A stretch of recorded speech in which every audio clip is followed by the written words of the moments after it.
یہ کہہ رہے ہیں کسی پہ چل جا، یہ ایک ہی مکے والے کے پاس پہنچ جائے گا۔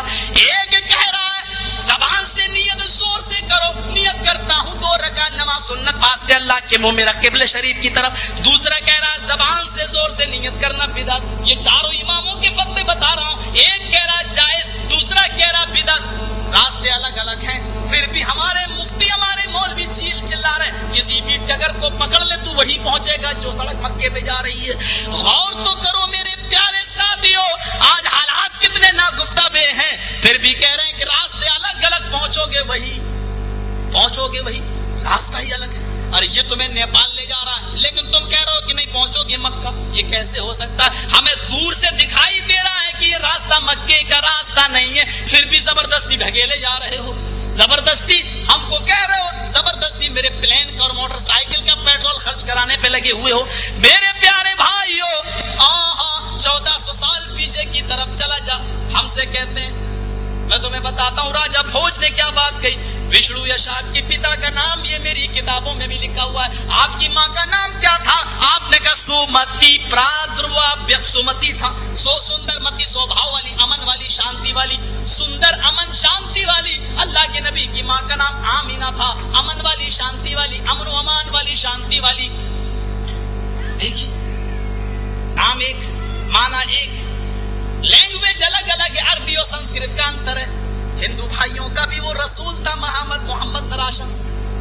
آج ہم تو یہ بتاتے ہیں کہ رسول رحمت للعالمین ہے، اور عالمین عالم کے لیے، تو عالم کے لیے ثابت کرنے کے لیے ہم کو ان کی بھی کتابیں پڑھنا پڑیں گی۔ جب تک ہم ان کو بتا نہیں سکتے کہ آپ کی کتابوں میں بھی میرے نبی کا تذکرہ ہے، لیکن کیا بتاؤں، منتر پڑھ دیا تو کافر، تم اردو دھونک مچو تو پکے مسلمان، ہم سنسکرت پڑھ دیں تو ہم کافر ہو گئے۔ ذرا غور تو کرو میرے پیارے ساتھیو، اگر ان جملوں پر کافر ہوں تو جاؤ مجھے رہنے دو، قیامت کے دن میرا آقا میرا دامن پکڑ کے پوچھے گا، اے جرجیس بتا، تو نے جو اللہ نے تجھے عالم بنایا تھا اور میرے بعد دین کی وراثت علماء کے ہاتھ میں آئی تھی، میرے بارے میں تو نے کیا بتایا؟ میں کہوں گا اے اللہ کے نبی، زیادہ نیکیاں لے کر تو نہ آیا، زیادہ اچھے عمل کر کے تو نہ آیا، لیکن دنیا میں جب تک زندہ رہا ہندو بھائیوں کو بھی آپ کے بارے میں بتاتا رہا، یہودیوں کو بھی بتاتا رہا، اور میں نے دنیا میں گالیاں کھائی تو اپنوں سے کھائی، اور تو اچھی طریقے سے جانتے اے اللہ کے رسول، آپ کو اللہ نے بتا دیا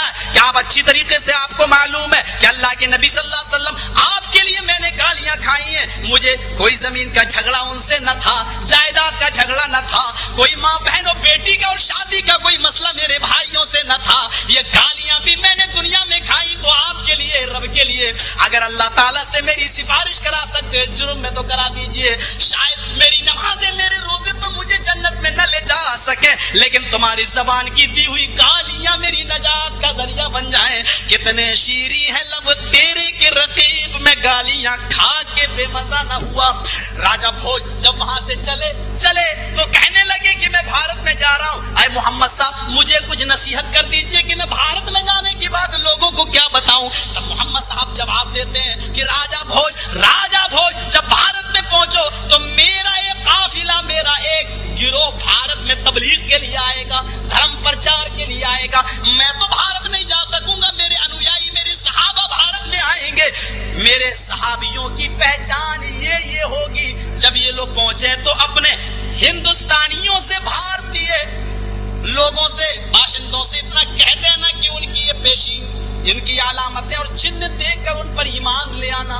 تب راجہ بھوج نے کہا کہ کیا نشانیاں ہیں؟ تب راجہ بھوج بھارت میں آئے، اور بھارت میں آنے کے بعد وہ نشانیاں انہوں نے بیان کر کے بتا دی۔ شرم شرودھاری ستوشکا اچلا پی لنگچدین سارو بھاگچو متو مم واج بھوپتی پریمڑا مایا مت وشارتا جب دیو مہاراج ممتا ستما گیتا پرموچ ششٹ سمنجی یاد تدادت پشی بھونر اتی شروطوا تتھا درشتا پرم وسمے باگیتا۔ یہ نشانیاں یہ ہوں گی کہ آخری نبی محمد صاحب کے انویائی جب بھارت میں آئیں گے تو وہ لمبی داڑھی رکھنے والے ہوں گے، لمبی داڑھی ان کی پہچان ہوگی۔ سرم شرودھاری سدوشکا چوٹی نہیں رکھیں گے، ارتھات شنکر جی کی چوٹی سے جو گنگا جمنا بہ رہی ہے، اور ہمارے ہندو بھائی جو آستھا رکھتے ہیں وہ چوٹی کے دشمن، چوٹی ارتھات چوٹی نہیں رکھیں گے، یعنی ان کی پہچان یہ ہوگی کہ وہ چوٹی کی رسم کو ختم کر دیں گے، لمبی داڑھی رکھنے والے ہوں گے، اور ان کی ایک پہچان یہ ہوگی اچالا بھی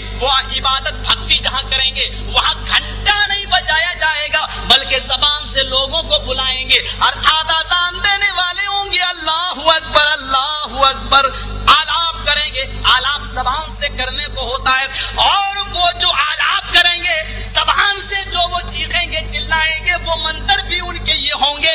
اسم اللہ اللہ اللہ مترا ورڑو, اسم اللہ اللہ اللہ مترا ورڑو, حیا مترو ورڑا محمد رگبرس سے, محمد رسول رگبرس سے. اللوپنشد یہ ان کے منتر ہوں گے. ذرا بتاؤ, اسم اللہ اللہ مترا ورڑو, کیا یہ اسم اللہ بار بار اللہ کا لفظ یہ نہیں بتا رہا ہے اللہ اکبر اللہ اکبر اللہ اکبر اللہ اکبر, محمد رسول رگبرس سے محمد اللہ کے رسول ہوں گے. کیا یہ جملہ اشہد ان محمد رسول اللہ کا تائید نہیں کر رہا ہے؟ کون کہتا ہے ہم تم میں جدائی ہوگی, یہ ہوائی تو جرجیز کے دشمنوں نے اڑائی ہوگی. وہ رسول ہندوؤں کا بھی ہے, کیوں چھین رہے ہو یار؟ ہم تو ہندوؤں کو دے رہے ہیں, تم کہہ رہے ہو کہ جرجیز گالی دے رہا ہے. ہم تو ان کو بھی بتا رہے ہیں کہ یہ رسول تمہارا ہے, اور تم کہہ رہے ہو ننگا تم کرو گالی ہم کو دو. میرے پیارے ساتھیوں سوچو تو صحیح, میں اپنے رسول کے بارے میں جو تعریف کیا تھا کم سے کم اس جملے کو بھی تو لکھوا دیتے. میں نے کہا تھا کہ اگر میں اپنی آنکھ سے کسی ایکسیڈنٹ کو دیکھوں, کل کہا تھا میرے سامنے ہوا ہو, اور اس وقت اگر رسول آ جائیں اور کہتے ہیں کہ جرجیز یہ ایکسیڈنٹ نہیں ہوا, اللہ کی قسم میں یہ کہہ دوں گا جرجیز تیری آنکھیں جھوٹی ہیں, محمد رسول اللہ کی زبان جھوٹی نہیں ہے. اب بتاؤ اس سے زیادہ یقین اور محبت کیا ہوگی؟ ورنہ تم سن لو کہ تم نے نبی اکرم صلی اللہ علیہ وسلم محمد رسول اللہ کی حدیثیں ہونے کے باوجود بھی نہ مانی. کل میں نے ایک مثال دی تھی, بتاؤ حضرت فاطمہ کو کس نے غسل دیا؟ بتاؤ حضرت ابو بکر کو کس نے غسل دیا؟ میں نے ابو بکر کے بارے میں بتایا تھا ان کی بیوی نے غسل دیا, اور فاطمہ کے بارے میں بتایا تھا کہ ان کو ان کے شوہر نے غسل دیا.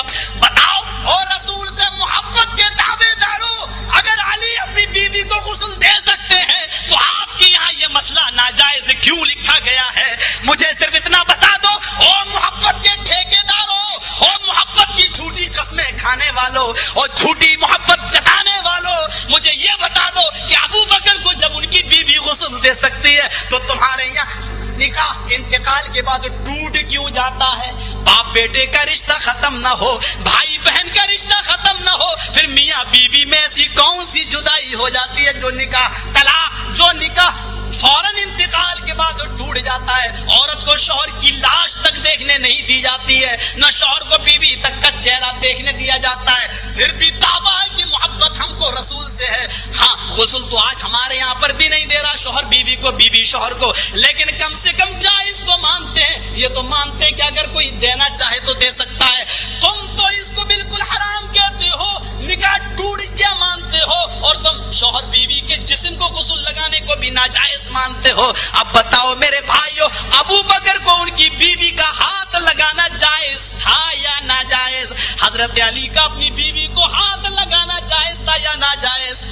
جائز کہتے ہو تب بھی پھنسے, ناجائز کہتے ہو تب بھی پھنسے. اور کل میں نے کہا تھا اللہ نے تمہیں پیدا ہی کیا پھنسنے کے لیے.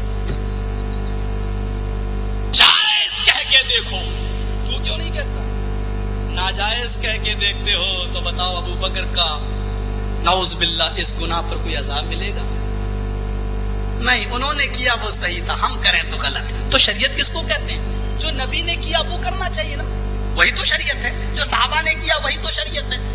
دلیل پیش کرتے ہیں کیا؟